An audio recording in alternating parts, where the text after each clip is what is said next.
Queridos amigos da Sociedade Espírita Leocádio José Correia, a felicidade é enorme de poder estar falando a vocês.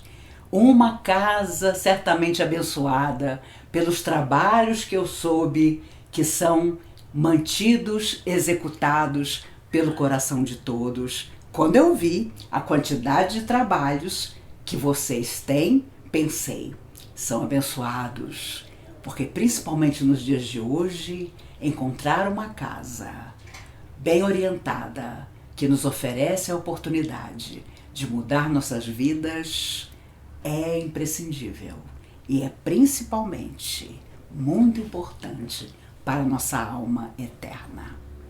O tema tão caro a todos nós, tenho certeza, Chico Xavier. E o título tão interessante, Um homem, uma alma que nunca desistiu. Quando vivemos nos dias de hoje tantas desistências, quando pessoas que se dizem espíritas afirmam-se exaustas, cansadas, procurando outros afazeres, outras oportunidades de felicidade que estejam fora do trabalho dentro da doutrina espírita. Confesso a vocês que ano que vem faz 50 anos que eu comecei a trabalhar na doutrina espírita. Eu tinha 15 anos. Meus avós já eram espíritas. Mas a verdade é que não conheço ninguém ao longo desse tempo que tenha sido mais feliz do que eu. Mesmo com todas as lutas, com todas as frustrações, com os sonhos que não se realizaram, porque todos os temos, mas estar fora do nosso dever de servir é a pior de todas as coisas. E o Chico, com certeza, sabia muito bem disso. Ele perde sua mãe, um menino.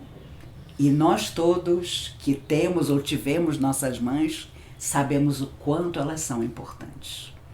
Ele se vê sozinho, porque na verdade seu pai viajava como caixeiro viajante e divide os filhos entre os familiares, vocês sabem, cabendo ao Chico a oportunidade, se podemos chamar assim, de ir morar com a madrinha, uma mulher tão severa que era absolutamente envolvida por entidades sofredoras, que ao ver entrar aquele menino, encontraram a oportunidade de fazer-lhe todo o mal que pudessem.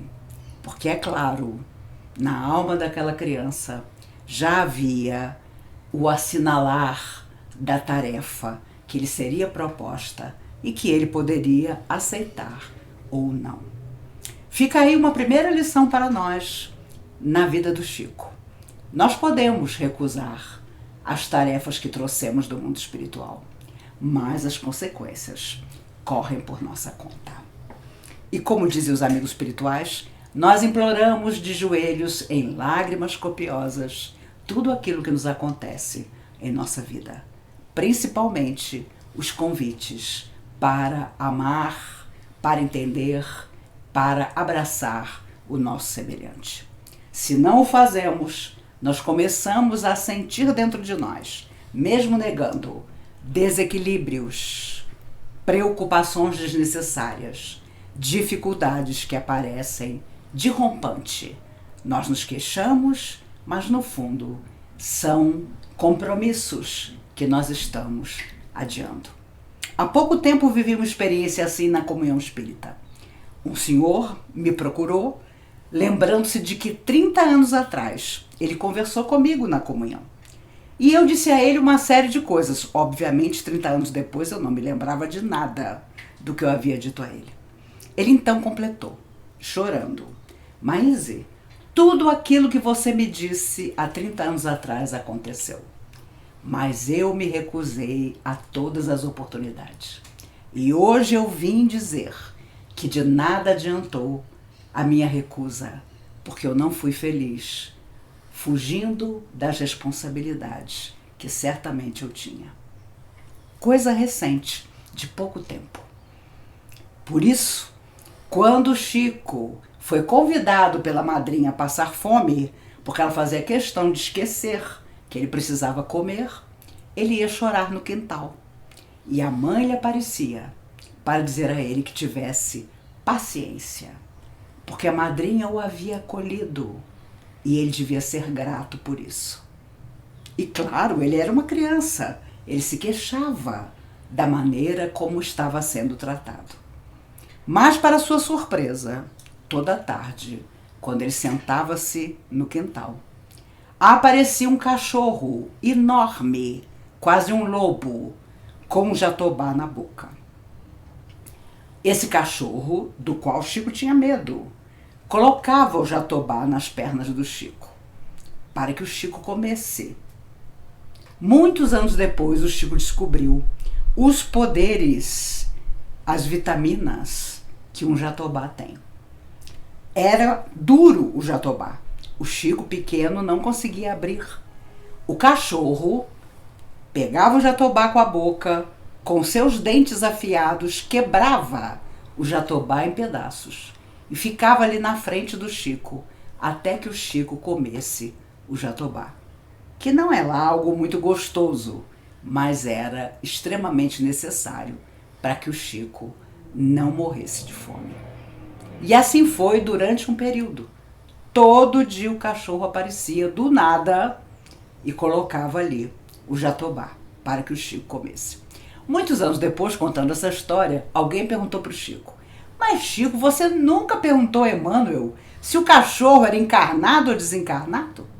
E o Chico, com aquela simplicidade, disse: sabe que eu nunca perguntei se o cachorro era daqui ou era do mundo espiritual. Mas foi o jatobá diário que ele comia que o sustentou. Sempre na luta, na dificuldade. O Chico, quando ainda era católico, mas teve que confessar ao padre que se enamorara da mediunidade que possuía, do dom que percebia ter e que não poderia mais estar na igreja, ele dava aula de catecismo para as crianças. E quando as crianças souberam que ele não poderia mais dar aula, foi uma loucura, porque ele era o professor favorito. Elas ficaram indignadas e pediram então que o Chico, já que não podia estar na igreja ensinando a elas, as ensinasse fora da igreja. E o Chico escolheu uma árvore muito frondosa e todo sábado de manhã ele juntava as crianças que tinham sido suas alunas para contar as histórias de Jesus. Não faltava uma criança. Mas havia um problema. A igreja fornecia um lanche porque as crianças eram extremamente carentes. E o Chico era carente também e não tinha nada para oferecer às crianças. Ele então pediu às forças do bem que alguma coisa acontecesse, porque tanto ele como as crianças eram igualmente necessitados. Num sábado de manhã, deu um temporal em Pedro Leopoldo, uma ventania pavorosa. Ele teve que juntar as crianças num abraço em torno da árvore, apavorado de que houvesse trovão, relâmpago, porque eles estavam embaixo da árvore para se proteger. Mas as senhoras das casas em volta, para proteger suas casas, começaram a aparecer nas janelas para fechar as janelas daquela ventania terrível. E viram Chico com as crianças embaixo da árvore. Ô Chico, o que você está fazendo com essas crianças aí embaixo? O Chico, eu estou dando aula para elas sobre Jesus, mas elas todas estão com fome e eu não tenho nada para oferecer. E a primeira disse: espera aí que eu tenho um pedaço de bolo para cada uma. A outra: espera aí que eu acabei de fazer uma broa. E a outra: espera aí que eu tenho algum pão. E a partir daquele dia, graças a uma ventania que logo passou, que parecia que alguém havia trazido, ele todo sábado tinha aquelas senhoras para fornecer o lanche às crianças. Outra lição: quando nós nos dispomos a fazer alguma coisa boa, todas as forças que sabem que precisamos fazer se unem e aparecem do nada para nos proteger e amparar. Por isso não nos cabem desculpas que tantas vezes utilizamos. Ah, eu não pude vir. Ah, porque choveu. Nossa, chuva até hoje é uma desculpa clássica do espírita que falta às reuniões. Não ameaçou chover. Eu achei melhor não vir. Isso é desde a época dos meus avós, da década de 20 do século passado. Nós não podemos dar desculpa, porque qual será a nossa desculpa na verdadeira vida? O Chico, quando Emmanuel lhe aparece pela primeira vez, surpreso, veio a saber que ele tinha um compromisso. E Emmanuel, sábio, diz a ele que queria trabalhar com ele, queria escrever através dele. E ele sabia muito bem que a psicografia seria a sua tarefa. E vejam, quando Emmanuel aparece, lhe propõe a psicografia, ele começa a psicografar, mas só almas suicidas. Quando ele viajava, ou quando ele andava no meio da rua com algum amigo, ele sentia aquela sensação estranha. Pedia um pedaço de papel e um lápis, encostava-se num poste ou numa árvore e começava a psicografar, geralmente poesias, quadrinhas, e o espírito assinava. Às vezes ele viajava para visitar um amigo e acontecia isso. E ele então dizia às pessoas que o cercavam: quem é fulano de tal? A pessoa que havia assinado. Alguém sempre dizia: ah, é um rapaz aqui da cidade que se suicidou há anos atrás. Era sempre um suicida. Vocês não podem imaginar a quantidade de gente que eu vi desistir do trabalho da mediunidade porque não recebia Dr. Bezerra de Menezes. Porque a entidade que psicografava através dele escrevia: um amigo. Tem coisa melhor do que ter um amigo? Fora da matéria, invisível aos nossos olhos, mas que nos protege e abençoa? Mas muita gente se decepcionava e ia embora. Se fosse assim, Chico não teria continuado, porque ele só psicografava, no seu início, suicidas. São chamados espíritos batedores, e o Chico também precisou deles. Aqueles que desenvolvem a nossa energia, que mais tarde servirá para confortar a tanta gente. E imagine, Chico psicografou mais de 400 livros. Se ele tivesse desanimado ou desistido, o que seria da doutrina espírita? Nós teríamos apenas as obras básicas até hoje, que foram colocadas ao mundo em 1857. Quem estaria ainda procurando doutrina espírita, se assim fosse? Por isso a obra do Chico era muito maior do que ele mesmo podia imaginar. E Emmanuel, sabendo que aquilo o assustaria, como nos assusta quando alguém nos propõe trabalho, disse: eu lhe proponho 30 obras. Vamos ver como o senhor se sai. E claro, quando chegaram à obra 30ª, Chico imediatamente disse: bom, a tarefa está concluída. Emmanuel, eu lhe proponho mais 30 livros, já que deu tão certo o nosso convívio. Foram mais 30, 60. Ah, já estamos nos 60, diz Emmanuel. Vamos aos 100. Eu me recordo até hoje, quando o 100º livro foi lançado. Era um livro de capa azul, com o número 100 na capa, muito bonita a capa, que comemorava justamente o 100º livro psicografado pelo Chico. E depois, vocês sabem, chegou a notícia para o Chico, de Emmanuel, de que ele era uma casa desapropriada e nunca mais deixaria de trabalhar. Ali estava a tarefa de toda a sua vida. E não deixou de passar por todas as dificuldades de saúde possíveis e imagináveis, pelo abandono dos amigos mais chegados, pela ironia de tantos, por ser chamado de maluco. Nossa, maluco era pouco. Mas em 1971 ele é convidado para aparecer na televisão. E no programa Pinga Fogo, um programa famoso da época, ele expõe não só a si mesmo e a sua tarefa, mas a doutrina em si. Através, inclusive, de psicografia, que ele fez para todo o Brasil. O programa teve uma tal audiência que foi preciso um segundo programa, porque ninguém se conformava num programa só. E eu me recordo muito bem do orgulho dos meus avós. Meu avô já era desencarnado, mas a minha avó, os tios de meu pai, a felicidade ao perceber que os amigos, as pessoas que tinham preconceito com eles em relação à doutrina espírita, vinham então perguntar: mas então é isso que é doutrina espírita? É isso que é Chico Xavier? Encantados com a exposição pela primeira vez na televisão do que era ser espírita. E hoje, mais do que nunca, quando aparentemente todos os meios de comunicação estão livres para a nossa presença, nós devemos nos perguntar: o que somos nós dentro da doutrina espírita? Nós somos aquele exemplo que Chico sempre foi? Nós nunca desanimamos? Nós nunca convidamos o outro à desistência? Porque há muita gente que diz: eu nunca matei. Mas Emmanuel lembrava: nunca matou a esperança de ninguém? E aí nós começamos a pensar. Chico fazia questão de erguer a alma que aparentemente ninguém queria.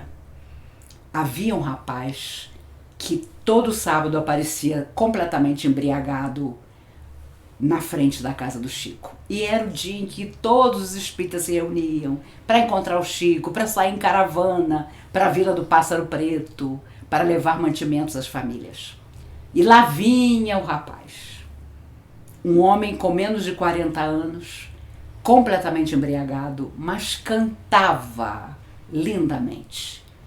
Cantava músicas antigas ou novas. E à medida que ele ia se aproximando, todos os espíritas, vocês sabem, começavam a se cutucar. Meu Deus, lá vem aquele homem. Meu Deus, lá vem aquele bêbado, lá vem aquele perturbado. Mas o Chico chamava o moço e dizia: meu filho, nós estávamos esperando você para sair.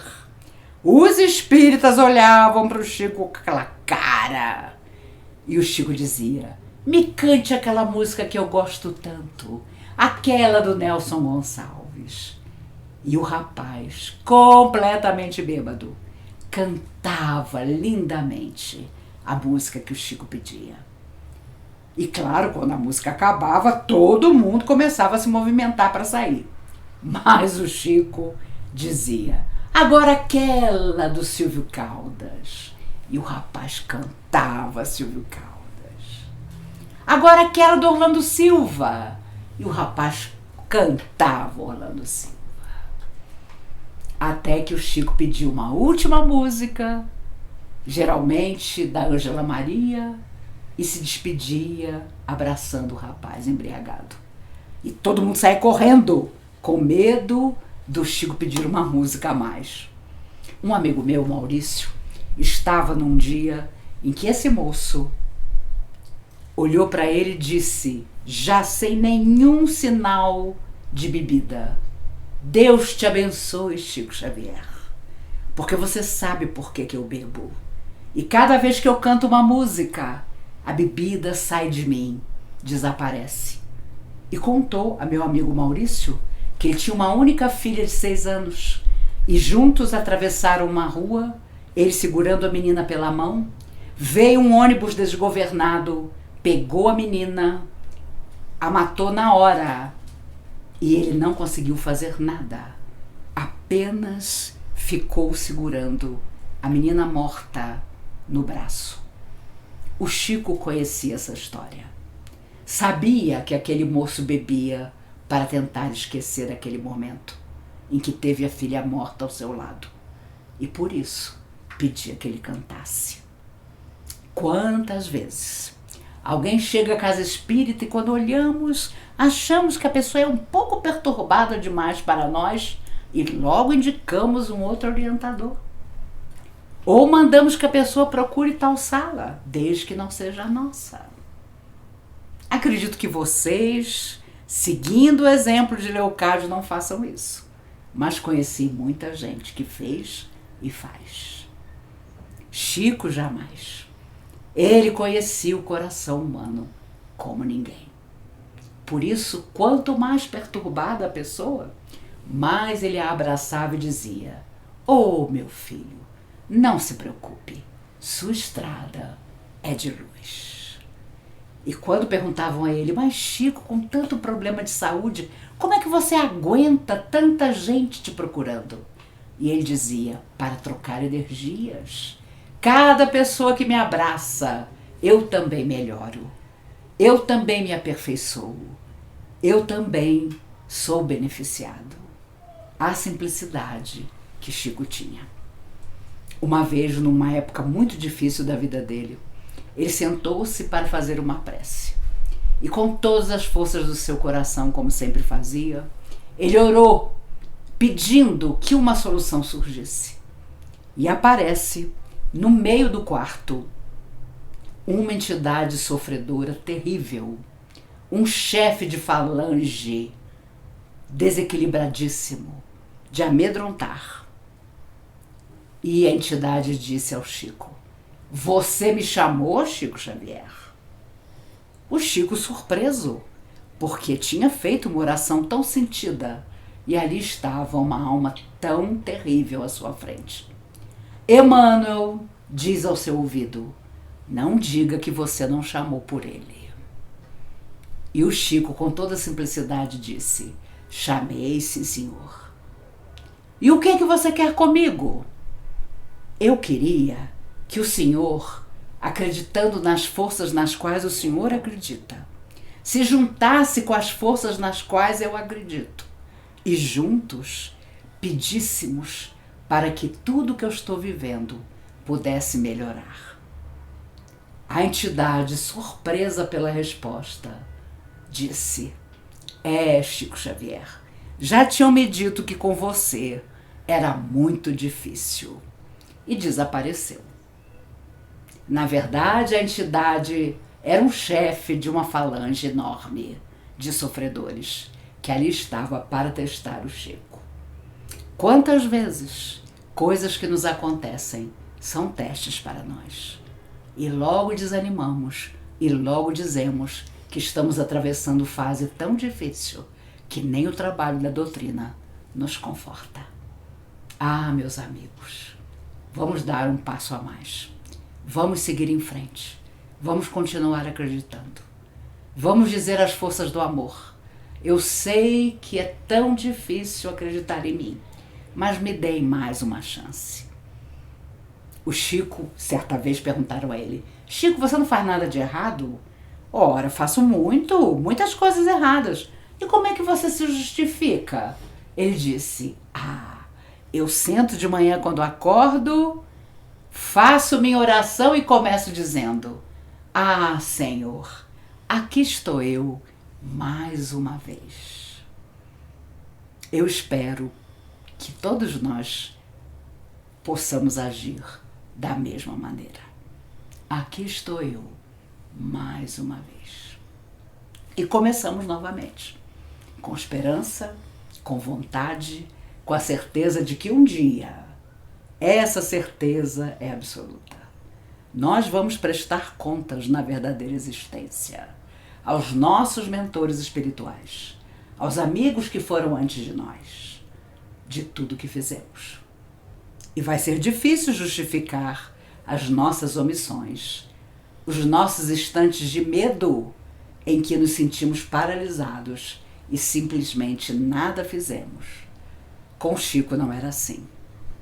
Por um instante ele podia sentir que alguma coisa não ia bem, mas ele seguia confiante e sabia aprender as lições. Ele teve muitos animais.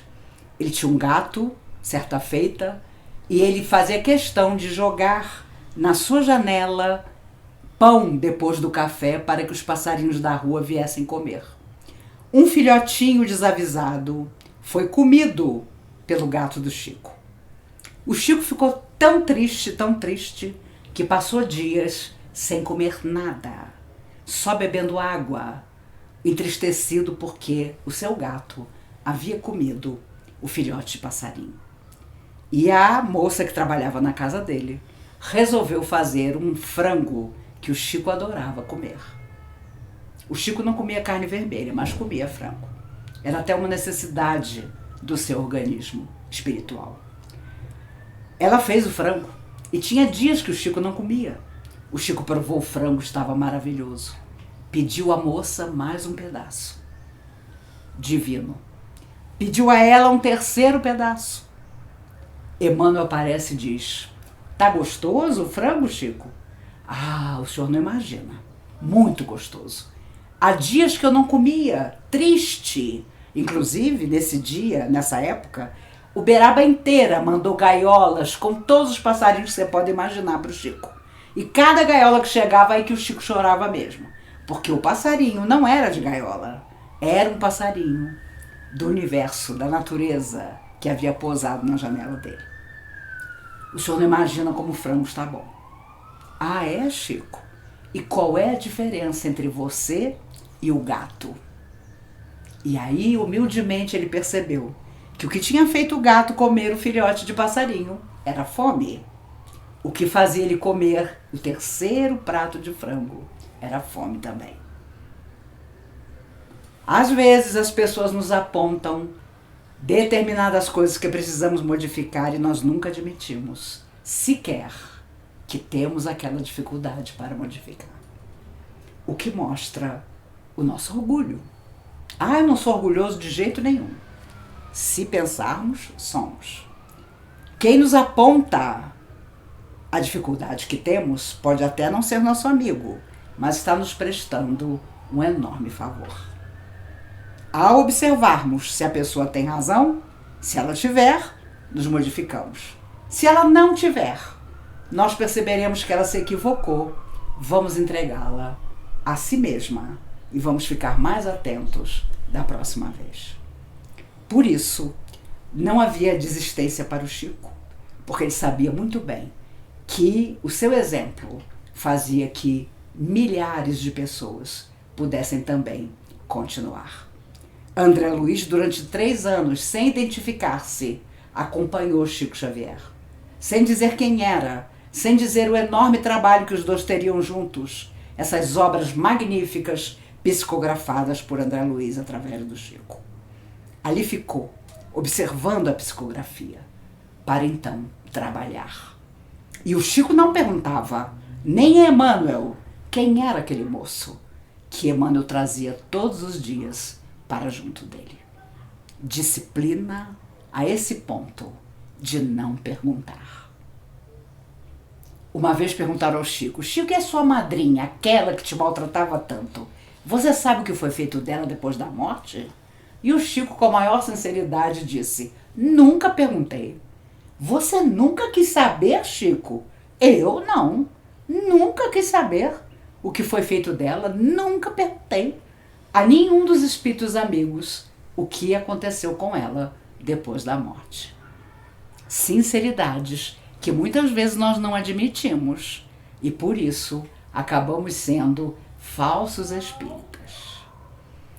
Quando estivermos muito desanimados, pensemos: se uma pessoa como Chico Xavier tivesse desistido desde cedo, como faríamos hoje?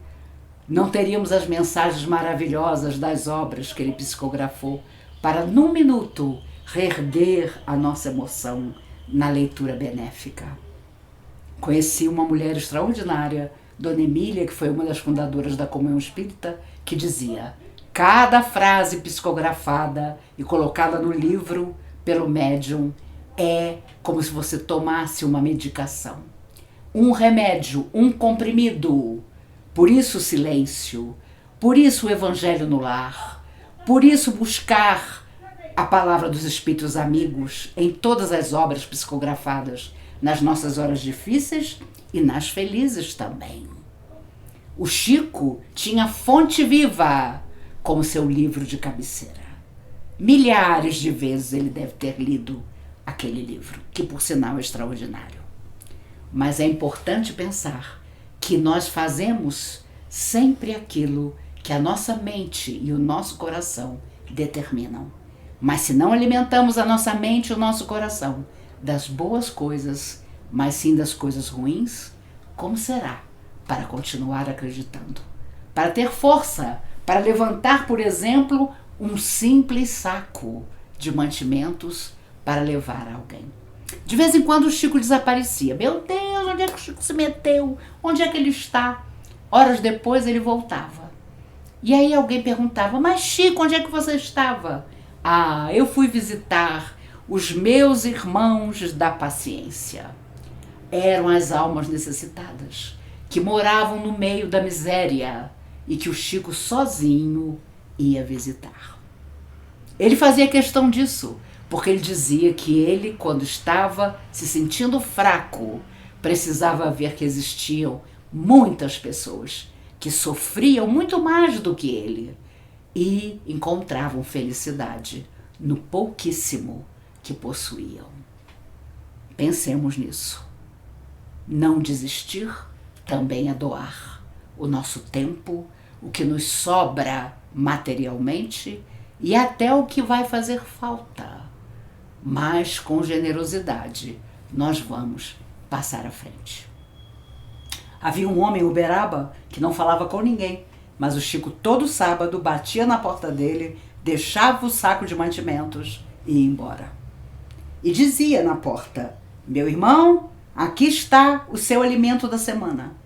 Todo sábado o Chico passava lá, o homem nunca abriu a porta, nunca falou obrigada, nunca quis saber quem era o Chico Xavier.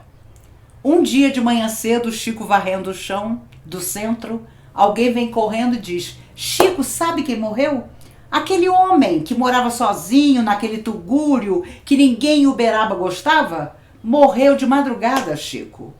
O Chico, com a maior tranquilidade, diz ao rapaz, ah, eu já sabia, Emmanuel me disse. Emmanuel te contou que ele morreu? Pois eu sou o primeiro que estou correndo a cidade para contar. Ninguém gostava dele, Chico.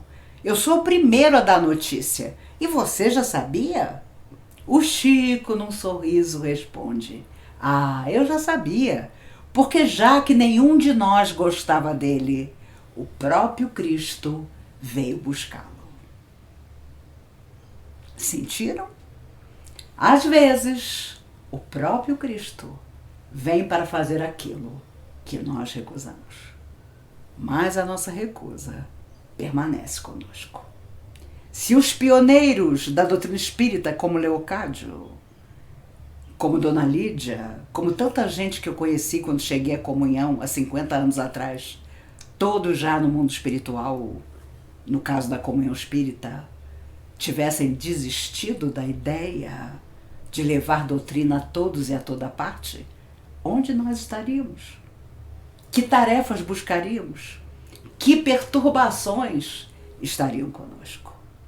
O Chico sabia disso muito bem. Por isso, trabalho era algo tão simples que ele o fazia 24 horas do dia. Sem desanimar, principalmente quando estava fisicamente mais necessitado. Então não há desculpa. Para nós que somos jovens, ou que ainda temos o vigor da maturidade, ou que mal começamos na doutrina, para dizer que a doutrina não é para nós, que nos ocupará muito tempo, que não temos condição de estudar tantas obras. No entanto, conheci pessoas que diziam, de cada 10 livros psicografados já li 9, o que dá uma imensa responsabilidade. Responsabilidade que deve se traduzir em oportunidade de trabalho. Não quero cargos. Eu quero trabalhar livremente. Mas às vezes, quando não aceitamos um convite que nos é feito, criamos uma dificuldade, porque a espiritualidade muitas vezes quer que nós tenhamos aquele encargo, ainda que por um período, para testarmos a nós mesmos o quanto de bem nós temos no coração. E o Chico, claro, nunca esteve em nenhuma casa espírita, a não ser na comunhão espírita cristã, onde ele sempre foi encontrado na sua simplicidade, para beijar a mão das pessoas e dizer o quanto elas eram importantes para ele.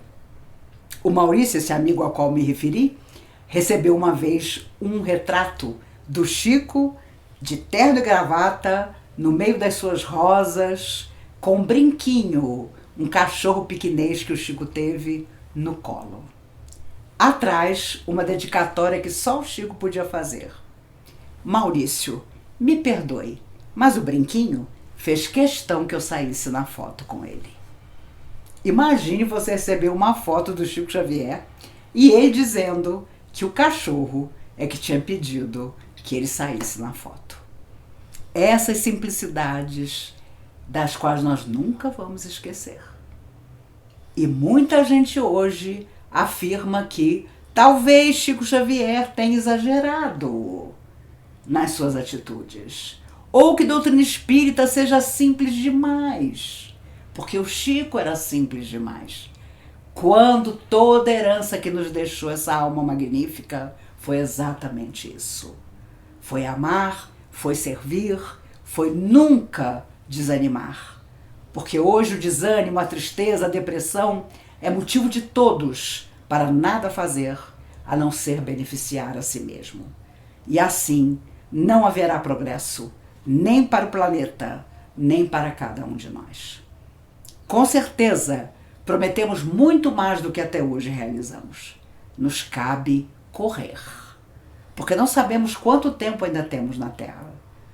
Quando seremos convidados a retornar à verdadeira pátria? Somos felizes, como dizem os Espíritos, porque desde o nosso renascer estamos caminhando para casa. Mas voltar para casa significa contar quanto nós conseguimos depositar no coração do outro. Precisamos fazer isso. O Chico fez. Daqui a 100 anos, as pessoas talvez não acreditem que existiu uma pessoa como ele. Mas os que souberem que passou por aqui, Chico Xavier, saberão que ele foi um dos primeiros homens completamente transformados para transformar o mundo. Outros mensageiros surgiram. Mas se você for ao Livro dos Espíritos, quando Kardec pergunta qual a alma mais perfeita que já viveu na Terra, os Espíritos em síntese inesquecível responderam: Jesus. E Chico foi, sem dúvida, um servidor de Jesus. Sejamos também. Conheçamos a história de quem veio antes de nós. Percebamos que, para eles, os pioneiros, não havia sábado, não havia domingo, não havia coisa mais feliz do que estar falando de doutrina espírita, estudando doutrina espírita, sem fanatismos, sem preconceitos. Apenas o prazer de entender que a alma é imortal, que voltaremos quantas vezes forem necessárias, até que o nosso processo evolutivo alcance outros lugares. Por enquanto, a Terra é o nosso hospital-escola. Até o Chico sabia muito bem disso. E vocês se lembram bem? Ele, certa vez, se comparou a um verme quando uma senhora disse a ele: perto de você, Chico, eu me sinto completamente baratinada, porque você é um ser de luz. E o Chico então disse a ela: minha amiga, o que é isso? Eu não passo de um verme. Quando a senhora se afastou, Emmanuel aparece e diz: nunca se compare ao verme. Você não tem ideia do valor que o verme tem, de por que o verme existe. Nunca se compare ao verme. E foi muito engraçado, porque ele passou a se identificar dizendo: muito prazer, subverme. Já que Emmanuel não permitia nem mesmo que ele se comparasse a um verme. Eu sempre digo que se eu tivesse um mentor como Emmanuel, não tinha durado meia hora, porque não havia oportunidade que Emmanuel deixasse passar para ser duro com o Chico. Mas ao final da vida do Chico, aos 92 anos, vida física, material, nós entendemos bem por quê. 20 anos depois, porque tem 20 anos que ele partiu, não existe nada, nem ninguém que possa falar absolutamente qualquer coisa contra ele. Em 1950, o Chico visitava um grupo de famílias que morava embaixo de uma ponte a 1 hora de Pedro Leopoldo. E toda semana ele arrecadava dinheiro, arrecadava comida para levar às famílias. Houve uma época em que o seu irmão havia morrido, sua cunhada havia se internado num manicômio enlouquecida de dor e ele ficou com os sobrinhos. E ele não tinha um centavo para colaborar. E os amigos do trabalho também não tinham. E eles não tinham nada naquele sábado para levar até as famílias. Dr. Bezerra de Menezes, morto há 50 anos, Dr. Bezerra morreu em 1900, aparece na cozinha e diz: meu filho, vamos levar água fluidificada. Coloque garrafas e eu mesmo vou fluidificar a água. Quando eu conheci essa história, eu pensei, o que eu não daria por um copo dessa água fluidificada? Dr. Bezerra, com sua mão abençoada, fluidificou as garrafas. Eles fecharam as garrafas e foram. A ponte onde as famílias moravam ficava a 1 hora dali. Chegaram, o Chico subiu em cima de um pedaço de madeira e começou a explicar que naquele dia eles não tinham um grão de arroz, porque eles também não tinham para eles, mas que eles tinham levado água fluidificada por Dr. Bezerra de Menezes. Foi um Deus nos acuda. As mulheres, entendendo a grandiosidade daquele momento, aceitaram a água. Mas os homens, e eu conto isso sem nenhum preconceito, porque os homens é que criaram o problema. Chico Xavier, você é muito cara de pau. Você há 2 anos vem aqui todo sábado nos trazer comida e hoje você trouxe água. A água fluidificada por não sei quem. E nesse momento de discussão, para um caminhão em cima da ponte enorme. E o motorista do caminhão grita lá de cima: quem é Chico Xavier aí embaixo? E o Chico contava que pensou: meu Deus, a polícia nos achou. Porque aquelas famílias moravam clandestinamente ali embaixo. E o Chico, com muito medo, ergueu a mão e disse: sou eu. O senhor podia subir aqui, por favor? O Chico subiu. O Chico era aquela simplicidade que vocês sabem. O homem olhou para ele e falou: o senhor que é Chico Xavier? Eu mesmo. Bom, não importa. O senhor, anos atrás, atendeu um rapaz, filho de um homem muito rico lá de Goiânia. Ele é dono de um mercado enorme e ele mandou isso que está aí no caminhão para o senhor. Quando o Chico abriu o caminhão, era comida para Pedro Leopoldo inteira. O Chico, maravilhado, pediu todo mundo para subir, sobe aqui, e tinha comida, tudo que vocês imaginam. Ele foi até o motorista, porque ele pensou: meu Deus, meus sobrinhos viajaram. Eu deixei a casa toda fechada. Entrou ladrão. Porque como é que esse homem me achou 1 hora depois de Pedro Leopoldo aqui embaixo dessa ponte? Ele foi até o motorista já tremendo. Como é que o senhor me achou? Ah, isso foi fácil. Tinha um homem na sua casa. O Chico: ah, meu Deus, me roubaram tudo. Eu já não tenho quase nada. A pessoa deve ter levado a casa toda. Um homem na minha casa? É, o homem estava lá no seu jardim. Eu perguntei a ele: o senhor que é o Chico Xavier? E o homem disse: não, meu filho. O senhor sabe quem é o Chico Xavier? Sei, meu filho. O senhor me diz onde ele está? Eu vou apontar para você o caminho, meu filho. E o Chico, já todo arrepiado, suando, disse ao motorista: o senhor perguntou o nome dessa pessoa? Ah, isso eu perguntei. Se o senhor não é Chico Xavier, como é seu nome? Ah, meu filho, eu sou Adolfo Bezerra de Menezes. Dr. Bezerra de Menezes havia se materializado para mostrar ao motorista o caminho daquela caridade que precisava ser feita. Se algo eu podia desejar a todos nós, é que não só nunca desistamos, como o Chico nunca desistiu, mas que as almas amigas apontem o nosso coração toda vez que alguém precisar de ajuda, na certeza de que encontrarão essas pessoas em nossa alma amiga a oportunidade de começar de novo. A todos vocês, queridos amigos, muito obrigado pela oportunidade de estar com vocês, ainda que à distância. Nos veremos, porque a vida tem tantos encontros. Nos abraçaremos e falaremos da nossa felicidade em simplesmente acreditar no que acreditamos, continuar seguindo o caminho que é nosso, simples e ignorantes, criados para a perfeição que um dia alcançaremos. Que Jesus, o Mestre amado, inesquecível, nos guarde e abençoe para sempre.